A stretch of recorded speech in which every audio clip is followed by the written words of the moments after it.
Welcome to the Great Basin Smoke Dispersion Briefing for April 20th. This is Gina McGuire. Over the last 7 days, we've had quite a bit of precipitation over Idaho and into far northern Utah, which has been above normal for this time of year. As we move further south and west along the Great Basin, much lesser precipitation has occurred across Utah, with no precipitation over southern and the western side of Nevada.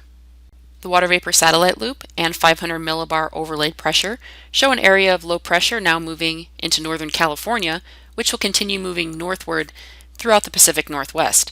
This is generating some showers this morning over parts of northern California, with possibly some lightning as it moves into the northwest, but again, most of this will be west of the Great Basin.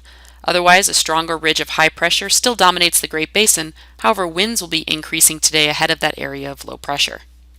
Now we'll look at the expected smoke dispersion over the next few days along with the weather pattern. As the winds increase ahead of that weak area of low pressure, we'll see good dispersion across all of Nevada into southern Utah.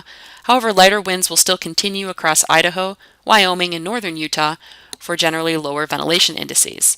Looking at the individual components of the ventilation index, and we can see these stronger winds now moving into the Sierra and western Nevada, also along with increased winds over southern Utah and Nevada. Again, lighter winds across Idaho, with good mixing heights across the entire region. As this first low moves north, we see another trough developing off the west coast, with still a strong ridge of high pressure dominating the Great Basin. This will not only keep dry weather across the Great Basin, but also above normal temperatures. Winds will be increasing again on Thursday, again with good dispersion over all except eastern Utah. And we can see this in the wind picture on the left, with these increased winds spreading further east, with most gusts in the 30s across Nevada. Again, eastern Utah will continue to see those lighter winds, with good mixing heights across the region. As we move into Friday and this low pressure area moves further east into the Great Basin, we'll see increasing chances for precipitation, but also increasing winds in all area with good dispersion. And we can see this wind picture on Friday, so the winds will be stronger on Friday, at least stronger than what we'll see today and Thursday, with gusts generally in the 30s or near 40 miles per hour, especially over the eastern two-thirds of Nevada, up into Idaho and southwest Utah, again with high mixing heights. As we look at the Utah Forecast Clearing Index over the next few days, as these winds increase from west to east, from Wednesday through Friday, you can see the clearing index increasing as well. Looking at the overall forecast amount of precipitation through early Saturday morning, in most areas over the northern two-thirds of the Great Basin, we'll see some precipitation. However, most amounts will remain below a half inch. Also over eastern and southern Utah, into southern Nevada and the Arizona Strip, generally dry conditions will continue.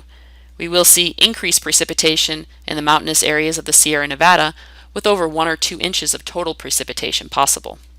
As we move into Saturday, the second trough of low pressure moves into the Rockies, pushing most of the precipitation further east. However, still some lingering showers on Saturday across Idaho, Wyoming, and eastern Utah, with drier conditions and lighter winds over Nevada and the western half of Utah.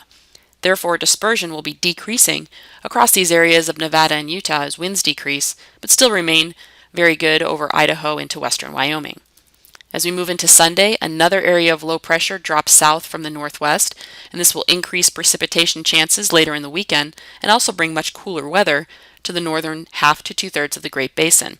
Winds will also be increasing, with good dispersion in most areas, with the exception of parts of southeast Idaho into eastern Utah. By Monday, this trough drops into the Great Basin, bringing good precipitation over the northern two-thirds of the area.